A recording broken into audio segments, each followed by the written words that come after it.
নমস্কার বন্ধুরা, শঙ্করী কিচেনে সকলকে স্বাগত। আজ আমি শেয়ার করব পুরোনো দিনের একটা রান্না, ইন্ডাল। ভাত কিংবা রুটি দুটোর সাথেই এটা সমান ভালো লাগবে। এছাড়া লুচি পরোটার সাথেও সার্ভ করা যাবে। রেসিপিটা একটু অন্য ধরনের, অন্যরকম ইনগ্রেডিয়েন্টস, তাই রেসিপিটা স্কিপ না করে পুরো দেখার অনুরোধ রইল। এখানে কিছু পরিমাণে ডাল লাগবে, যেমন ছোলার ডাল। ছোলার ডাল আমি যে কাপের মাপ অনুযায়ী নিয়েছি ঠিক সমপরিমাণ কলাইয়ের ডাল নিয়েছি। ছোলার ডাল আর কলাইয়ের ডাল সমান সমান। এর মধ্যে লাগবে হচ্ছে মুসুর ডাল। মুসুর ডাল নিয়েছি তার অর্ধেক, মানে যদি ছোলার ডাল 1 কাপ হয় তাহলে কলাইয়ের ডাল 1 কাপ আর মুসুর ডাল হাফ কাপ। এই অনুপাতে এটা ডালটাকে মেশাতে হবে।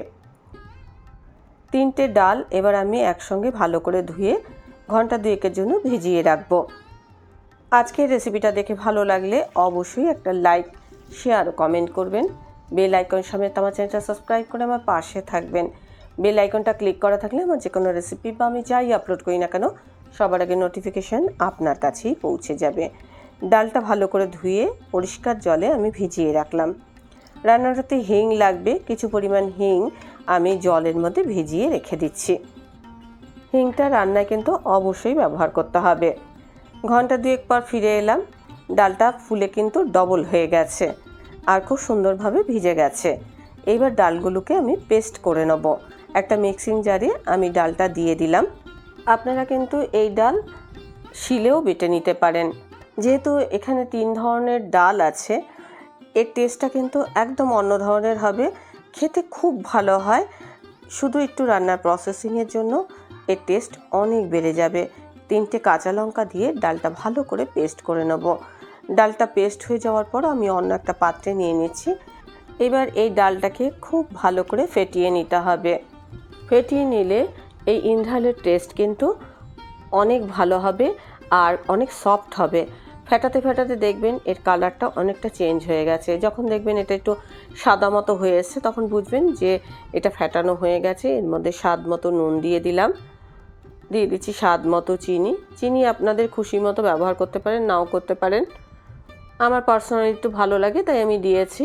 এবার এর মধ্যে দিয়ে দিলাম 1/4 চা চামচ আদা বাটা, 2টো এলাচের গুঁড়ো দিয়ে দিলাম, আর হিংটা যে ভিজিয়ে রেখেছিলাম সেই হিঙে ভেজানো জল এর মধ্যে কিছুটা দিয়ে দেব। এই মশলাগুলোর ফ্লেভার খুব ভালো লাগবে, যেমন আদার একটা গন্ধ থাকবে, এলাচের গন্ধ, সঙ্গে হিঙের গন্ধ, আর নুন মিষ্টি তার তো স্বাদ রয়েছেই।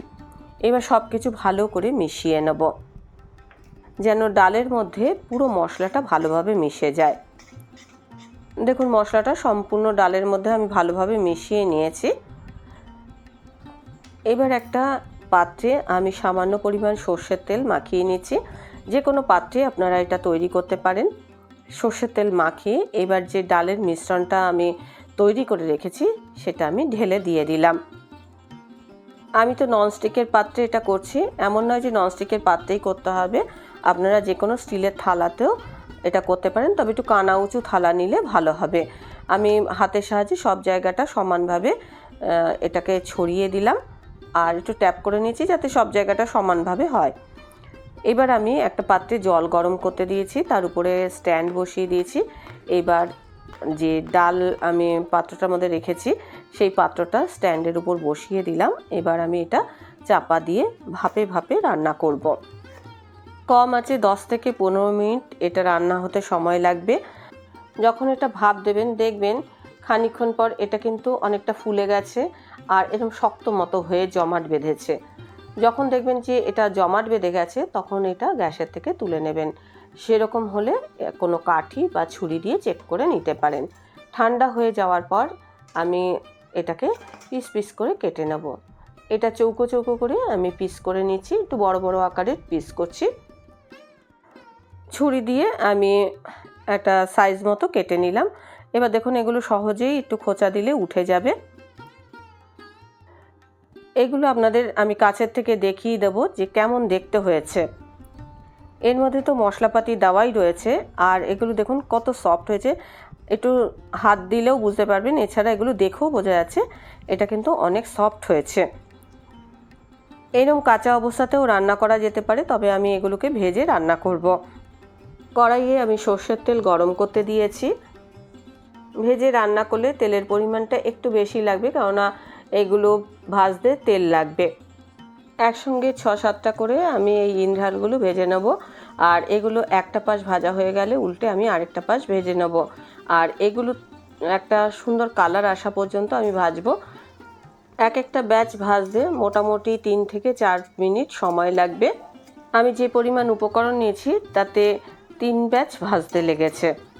তো দেখুন এগুলো একটা সুন্দর কালার এসছে। এবার আমি তেলের থেকে তুলে অন্য পাত্রে নিয়ে নেব।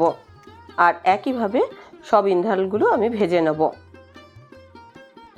আর এই যে ইন্ডাল ভাজার পর আমার আর তেল ছিল না, তাই আবার আমি অল্প পরিমাণে তেল দিয়েছি।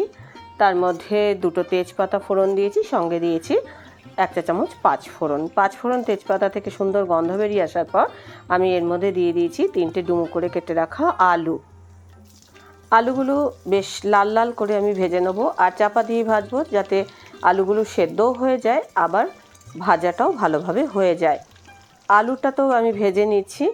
কিছু মশলা লাগবে, যেমন 1 চা চামচ গোটা জিরে, 1 চা চামচ গোটা ধনে, 1 চা চামচ গোলমরিচ, 2টো শুকনো লঙ্কা, 4টে লবঙ্গ, দারচিনির ছোট্ট একটা টুকরো,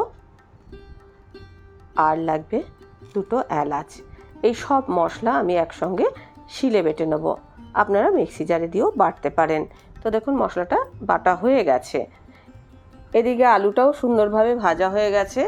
এর মধ্যে 1 চা চামচ আদা বাটা দিলাম, আর আমি যে মশলাটা তৈরি করেছি সেই মশলাটা দিয়ে দিলাম। এবার সব মশলাগুলো দিয়ে আমি খুব ভালো করে কষিয়ে নেব।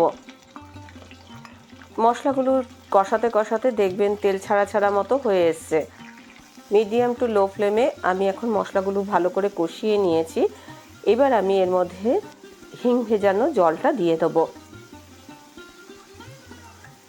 মশলাটা থেকে কিন্তু খুব সুন্দর একটা গন্ধ বের হবে। এবার আলুর সাথে আমি ভালো করে কষিয়ে নেব। 1 চা চামচ হলুদ গুঁড়ো দিয়ে দিলাম। ভালো করে নাড়াচাড়া করে নিচ্ছি। মশলাটা দেখুন একদম তেল ছাড়া ছাড়া মতো হয়ে এসছে। মশলার বাটি ধোয়া জলও আমি এর মধ্যে খানিকটা পরিমাণ দিয়ে আর একটু কষিয়ে নেব। এটা কষাতে কষাতে দেখবেন তেল ছাড়া ছাড়া মতো হয়ে এসছে। আপনারা দেখেই বুঝতে পারছেন নিশ্চয়ই, দেখুন তেল ছাড়া ছাড়া মতো হয়ে গেছে। আর মশলার খুব সুন্দর একটা কালারও হয়েছে। এবার এর মধ্যে আমি স্বাদ মতো নুন দিয়ে দিলাম। নুনের পরিমাণটা একটু বুঝে ব্যবহার করতে হবে, যদি দরকার পড়ে আবারও চেখে নিয়ে আপনারা দিতে পারেন, কেননা এই রান্নাটা একটু ঝোলের পরিমাণটা একটু বেশি হবে। আর এখন দেখুন মশলাটা কষানো ভালোভাবে হয়ে গেছে। আর এর মধ্যে আমি স্বাদ মতো চিনি দিলাম। আর একটু নাড়াচাড়া করে আমি মশলাটা খুব ভালো করে কষিয়ে নিয়েছি।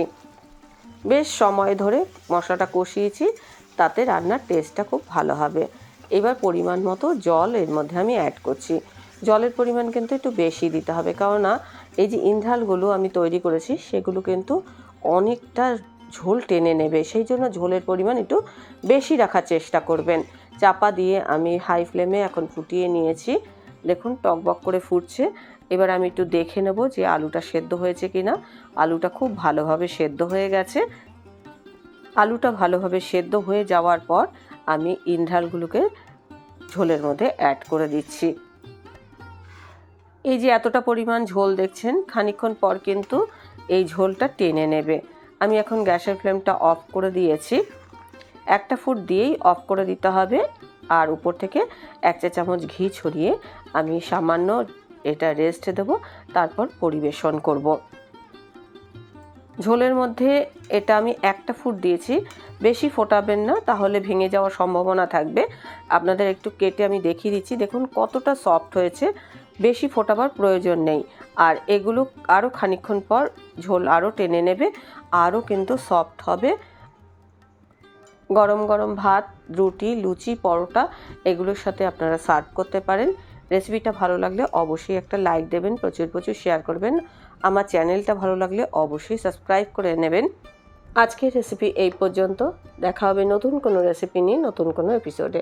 এতক্ষণ আমার সঙ্গে থাকার জন্য অনেক অনেক ধন্যবাদ।